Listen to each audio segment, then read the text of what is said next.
వీక్షకులకు నమస్కారం. సింగాడాతో అరడజను వంటకాలు చెప్పాను కదా! స్వీటు, పచ్చడి, పన్నీరు, మిక్చరు, సలాడు.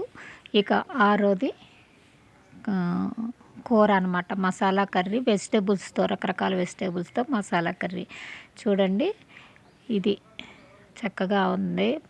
కొత్తిమీర కూడా చల్లి మంచిగా టేస్టీగా రుచిగా ఉంది.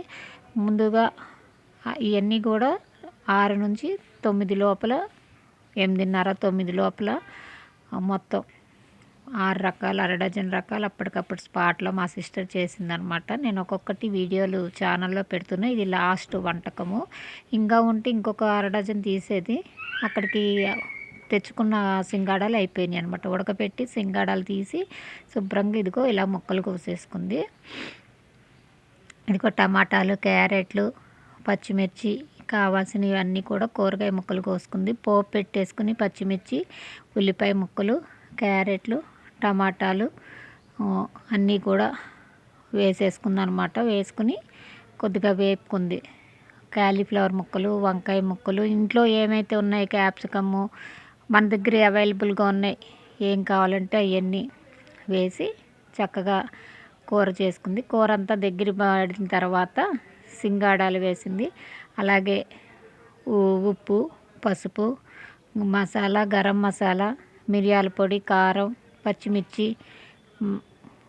ఏం కావాలంటే మనకు అందరికీ తెలిసినయే కాబట్టి మళ్ళీ విడిగా చెప్పట్లేదు, చూపిస్తున్నాను కదా. అన్ని రకాలు వేసేసిందనమాట. వేసి బాగా దగ్గరికి వచ్చే వరకు ఉడికినాక గరం మసాలా అనమాట, జీడిపప్పులు నానబెట్టి పేస్ట్ వేసింది.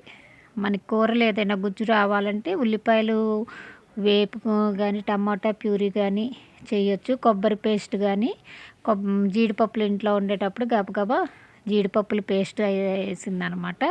అప్పుడు టేస్టీగా బాగుంటుంది. జీడిపప్పుల పేస్ట్ కానీ పల్లీ పేస్ట్ కానీ వేస్తే టేస్టీగా బాగుంటుంది. కొబ్బరి అయినా వేసుకోవచ్చు. కొబ్బరి అప్పటికి లేదు కాబట్టి దగ్గరలో అందుబాటులో జీడిపప్పుల పేస్ట్ వేసి దగ్గరగా వచ్చే వరకు ఉడికించి ఉప్పు కారం అన్నీ చూసుకుని తీసిందనమాట. మా వంకాయ ముక్కలు కూడా వేసింది.